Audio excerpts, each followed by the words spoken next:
¿Qué onda, cinéfilos? ¿Cómo están?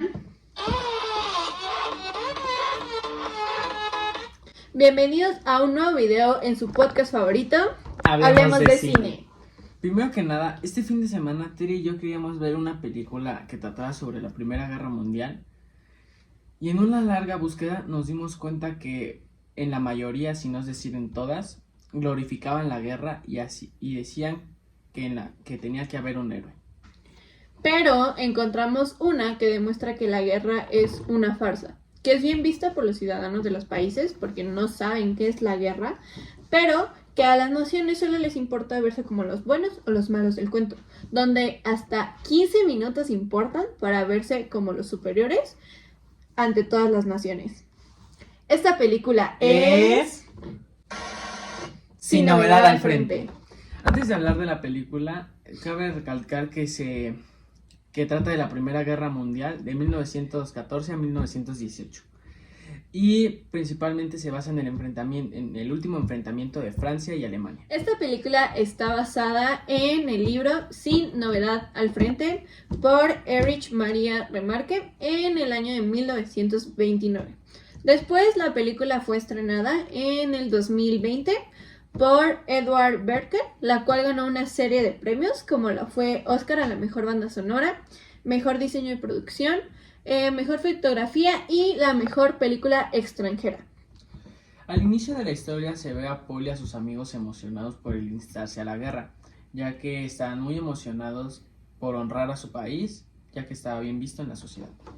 Esto demuestra que la guerra solo genera un nacionalismo, tanto así que había propagandas denigrando a la gente que no se enlistaba a la guerra, como esta. Bueno, después Paul y sus amigos reciben su uniforme y a Paul le dan un uniforme con el nombre de otra persona. Y el jefe que estaba ahí le dice, es normal, suele suceder, este uniforme es especialmente para ti. En la película se muestra con docenas de soldados ya muertos, los cuerpos de los soldados, y se ve cómo se le ordena a un soldado el desvestirlos y quitar sus uniformes para para llevárselos y así los puedan lavar y dárselos a los nuevos soldados, dando a entender que los soldados son reemplazables. Y bueno, después de esto, el grupo de amigos llega a su primer trinchera, donde era todo lo que no imaginaban. Nada más se encuentran un hoyo sin comodidad, sin lujo, sin nada. Tanto así que en su primera noche tenían que sacar el agua mientras se congelaban. Y en esa primera noche, Paul y su amigo los mandan a cuidar en la trinchera y casi Paul pierde la vida en su primer ataque por los franceses. Lamentablemente el amigo de Paul fallece y antes de morir le dice unas palabras que su mamá le decía: no confíes en los franceses. Todo el mundo decía que no confíes en los franceses.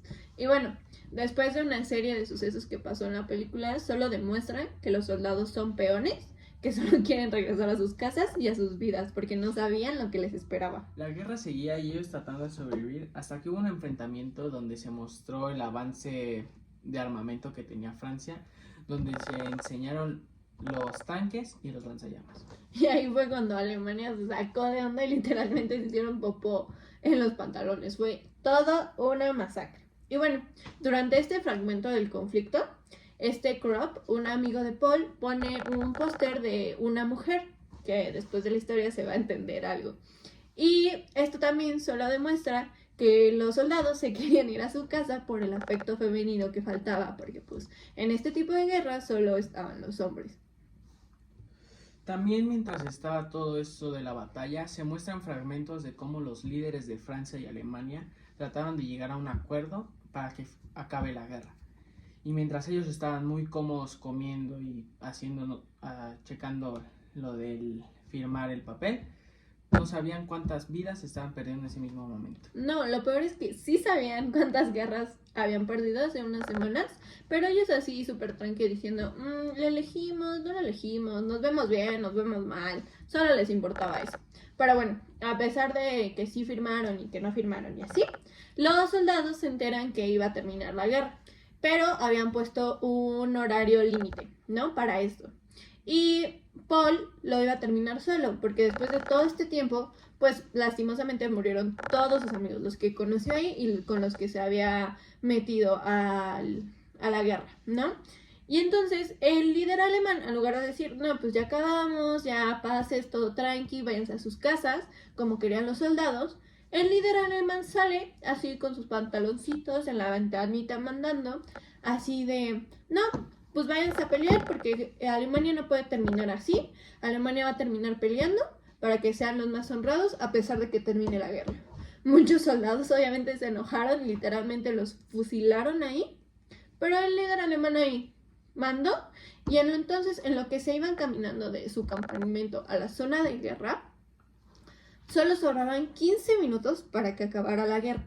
Lo mismo que tarda el agua en hervir para hacerte tu café. Exacto.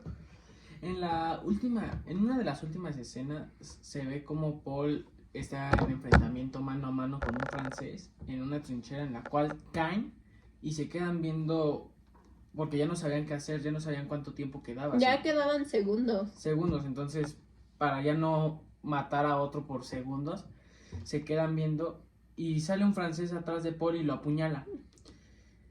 Paul, impactado con su último respiro, sale de la trinchera y se da cuenta que es la misma donde su compañero Krop colgó el póster de la mujer. Lo que demuestra que la guerra, por tanto tiempo que sucede de 4 años, solo recorrieron centímetros o metros de un lado a otro. ¿Y qué opinan, cinéfilos? ¿Ya hayan visto esta película? ¿Qué opinan? ¿Cuál es su perspectiva? Ya saben que los leemos acá abajo en los comentarios. En mi opinión, esta película nos da otra perspectiva de la guerra, ya que nos enseña cómo está bien visto el participar en ella, a tal grado de que adolescentes, niños falsificaban su edad con tal de participar en ella. A mí lo que más me impacta era cómo los líderes podían estar jugando, viendo si aceptaban o no las reglas para verse como los superiores o como los malos del cuento. Es lo que no me cuadra. Y aún así, sabiendo eso, generaban una idea nacionalista diciendo, no, la guerra es súper cool, lo más chido y todo, cuando era todo lo contrario y ellos lo sabían. Exacto, hay que tener un corazón frío y sin remordimiento, ya que prefieren que la gente muera con tal de no verse débiles ante la otra nación. Sí, y también creo que algo que me vuela mucho en la cabeza es cómo la gente usaba su cerebro, su conocimiento para crear cosas que dañaran a las demás personas, todos estos experimentos, todo lo que hacían, como fue el tanque y el lanzallamas. Pero no usaban su criterio para ver que todo lo que hacían solo dañaba a las personas, a su nación y a todos. Después de ver la película me surgió una duda de dónde o quién creó el lanzallamas y me puse a buscar y descubrí que el lanzallamas se utilizaba desde el siglo VII aproximadamente en el Imperio Bizantino. O sea, mucho tiempo atrás, pero el lanzallamas moderno, el cual vimos en la película, fue creado por un alemán llamado Richard Fiedler, que lo presentó en el ejército alemán en 1901, lo cual es ilógico, ya que en la película lo muestran como un invento creado por los franceses. ¿Ok? ¿Ustedes qué opinan? Bueno, entonces podemos concluir como opinión de los dos que esta película retrata la verdad de la guerra, que solo es terror, destrucción y matanza, y muestra que los verdaderos enemigos no eran los franceses o las otras naciones, principalmente eran los líderes de tu propia nación que solo querían aumentar su gloria y su poder, y quienes pagaban eran los civiles de esa propia nación. Y por último, remarque, el autor del libro dice que la guerra nos arruinó todo. Empezamos a amar y justo cuando empezamos a amar el mundo le tuvimos que disparar. ¿Y qué creen, cinéfilos? Esto ya se acabó. Pero ya saben que cada viernes nos vemos con un video nuevo. La frase del video de hoy es: la marca de un gran gobernante no es su habilidad para hacer la guerra, sino para conseguir la paz. Mónica Fairview. Ya saben, si quieren darnos una idea para la siguiente película, lo ponen aquí en los comentarios y la más votada la analizaremos. Y colorín colorado, su podcast se ha acabado. Bye.